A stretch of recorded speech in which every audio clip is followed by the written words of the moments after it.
গছক লৈ এক বিপ্লৱ আৰু এই বিপ্লৱ সূচনা হৈছে চৰাইদেউ জিলাৰ বৃহত্তৰ নিষ্খালী ঘুগুৰা অঞ্চলত আচলতে এই বিপ্লৱ দেখিবলৈ পোৱা গৈছে। কণ মাইনামানীসকলো আচলতে গছ ৰোপণৰ ক্ষেত্ৰত সহযোগিতা আগবঢ়াবলৈ তেওঁলোকে এনেদৰে সদলবলৈ ওলাইছে বুলি কৰিব লাগিব। এয়া দৃশ্য দেখিছে, এনেদৰে পুৰুষ মহিলা সকলো ওলাই আহিছে আৰু ইয়াৰ নেতৃত্বত আচলতে অনুপ পাটকাই, চৰাইদেউ এজন প্ৰকৃতিপ্ৰেমী যুৱক অনুপ পাটকাই আছে আৰু অনুপ পাটকাইৰ ওচৰলৈ মই প্ৰথমতে যাব বিচাৰিছোঁ। আচলতে মহিলাসকলক পুৰুষসকলক আপুনি একত্ৰিত কৰি বৃহত্তৰ অঞ্চলটো আচলতে আপুনি সেউজীয়াৰে ৰং বোলাব বিচাৰিছে, পলাশৰ ৰং বোলাব বিচাৰিছে, সোণাৰু হালধীয়া হাঁহি আপুনি জিলিকাব বিচাৰিছে। প্ৰথমটো প্ৰতিক্ৰিয়া কি হ'ব? ভাল লাগিছে আচলতে, বিশেষকৈ মহিলা সমাজ ওলাই আহিছে, ইমান সচেতন আমাৰ বিশেষকৈ চৰাইদেউবাসী যিসকল মহিলা আছে, যিসকল যুৱক যুৱতী আছে, ইমান সচেতন পৰিৱেশ সুৰক্ষাৰ কাৰণে ইমান আগবাঢ়ি আছে। আচলতে সঁচাকৈ মহিলাসকলক লৈ, পুৰুষসকলক লৈ, যুৱক যুৱতীসকলক লৈ মই নিজকে গৌৰৱ অনুভৱ কৰিছোঁ। আৰু এইটো যেনেধৰণৰ উদাহৰণ আজি আমাৰ চৰাইদেউবাসী ৰাইজে, আজি নিষ্খালী ঘুগুৰা ৰাইজে যেনেধৰণে দাঙি ধৰিছে, আশা কৰোঁ গোটেই অসমবাসী ৰাইজ যদি ওলাই আহে এটা সময়ত আমাৰ সোণাৰু গোটেই অসমখনক সোণাৰু কাঞ্চন কৃষ্ণচূড়াৰে ৰঙীন আভাস দিবলৈ বেছি সময় নালাগিব। আৰু এই যিটো সপোন দেখিছোঁ আমি সোণাৰু কাঞ্চন কৃষ্ণচূড়াৰ পৰিয়ালে, সঁচাকৈ যদি গোটেই অসমখন সোণাৰু কাঞ্চন কৃষ্ণচূড়া ৰঙেৰে যদি ভৰি পৰে, এটা সময়ত অসমখন এখন উল্লেখযোগ্য পৰ্যটন ক্ষেত্ৰ হিচাপে গঢ়ি উঠিব।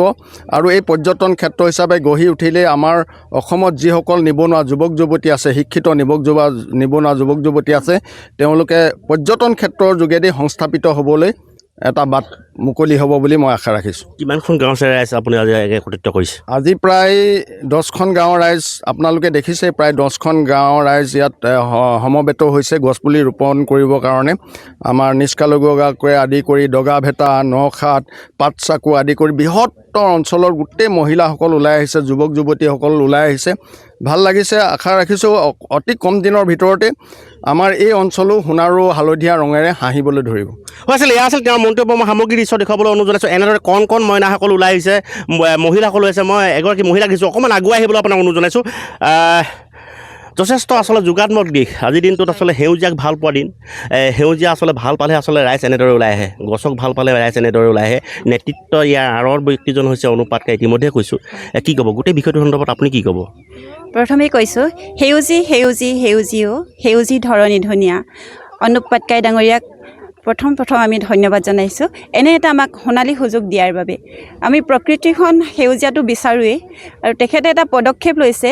প্ৰাকৃতিকভাৱে যিমানখিনি হৈছে সেউজীয়া, তাৰ উপৰিও তেখেতে ব্যক্তিগতভাৱে এটা অনুষ্ঠানৰ জৰিয়তে আমাৰ সকলো মহিলা, বৃদ্ধ, অকাল, বনিতা, কণ শিশুসকলৰ পৰা আদি কৰি সকলোকে একলগ কৰি সোণাৰু কাঞ্চন আৰু কৃষ্ণচূড়াৰ ফুলেৰে পুলি ৰুই তেখেতে আমাৰ গ্ৰাম্য অঞ্চলবোৰ পৰ্যটন স্থান হিচাপে বিকাশ কৰিবলৈ তেখেতে এটা প্ৰচেষ্টা হাতত লৈছে।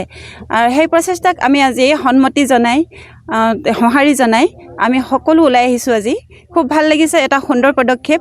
অনাগত দিনত আশা কৰিছোঁ, ইতিমধ্যেই 19 চনৰ পৰা তেখেতে যিটো পদক্ষেপ হাতত লৈছে, কেইবাখনো গাঁৱত, কেইবাটাও পথৰ কাষে সোণাৰুৱে হালধীয়া হাঁহি মাৰিছে ইতিমধ্যে দেখিছোঁ। আৰু এতিয়া যোৱা ডিচেম্বৰ মাহত কাঞ্চন কেইজোপামানৰ এটা খুব ভাইৰেল ভিডিঅ' হৈছিলে। আমি গম পোৱাত সেই কাঞ্চন পুলিকেইটা দাদাৰ প্ৰতিপালনতেই, অনুপ পাটকাই ককাইদেউৰ প্ৰতিপালনতেই আমাৰ যুৱ প্ৰজন্মক এটা ভাইৰেল কৰিবলৈ সুবিধা দিছিলে। এতিয়া ভাবিছোঁ সেই কাঞ্চন কেইজোপাৰ দৰে সোণাৰুৱেও হাঁহি মাৰক আৰু কৃষ্ণচূড়া, ৰাধাচূড়া তাই হাঁহি গোটেই প্ৰকৃতিৰ সেউজীয়াৰ লগতে ৰঙীন কৰি তোলক। এয়াই মোৰ ফালৰ পৰা কৈছোঁ। লগতে আমাৰ সমগ্ৰ গাঁওবাসীক, গোটেই 9খন গাঁৱৰ পুৰুষ মহিলা আটাইকে ধন্যবাদ জনাইছোঁ। ককাইদেউক এনেকুৱা এটা সাহস দি সকলো ওলাই আহি তেখেতক আগবঢ়াই নিয়াৰ বাবে ভৱিষ্যত উজ্জ্বল কামনা কৰিছোঁ। আচলতে এয়া আছিল তেওঁৰ মন্তব্য। ইয়াৰ দৃশ্য দেখুৱাইছোঁ। এনেদৰে আচলতে ৰাইজ একত্ৰিত হৈছে। মই আপোনাৰ ওচৰলৈ আহিছোঁ চমুকৈ। আচলতে কি ক'ব গোটেই বিষয়টো? আচলতে সেউজীয়াক লৈ এটা বিপ্লৱ, গছ ৰুলেই নহ'ব, আচলতে প্ৰতিপালন কৰিব লাগিব। নিশ্চয় এটা খুব জৰুৰী কথা। গোটেই বিষয়টো কি ক'ব? হয়, আজি অনুপ পাটকাই যি তেখেতৰ সপোনটো আমি সপোন বহুতে দেখে, কিন্তু অনুপ পাটকাই যিটো সপোন আছে, সপোনটো কিন্তু অলপ ব্যক্তিকৰ্মী।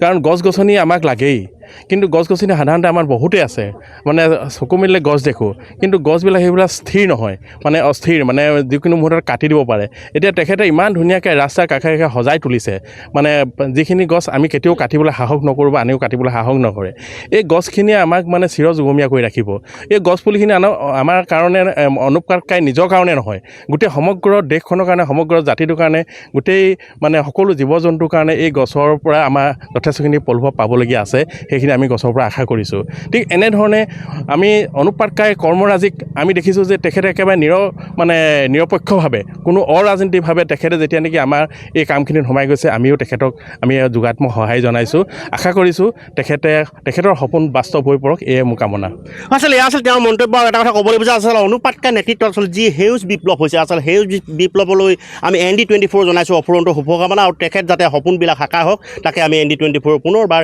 তেওঁলৈ জনাইছোঁ অফুৰন্ত শুভকামনা